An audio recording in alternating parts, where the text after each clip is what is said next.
Sending an organizer via the automation. Setting up automation to send organizers can save you time by taking care of those repetitive tasks for you automatically. To set up the automation, first, create an organizer template from the Firm Templates page. Next, integrate it into your existing pipeline.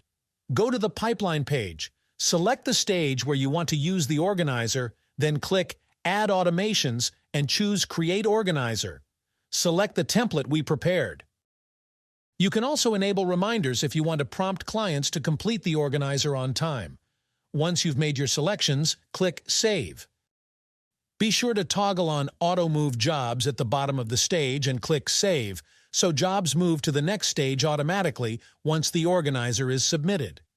If you don't enable this automation, you'll need to move jobs manually later in the pipeline.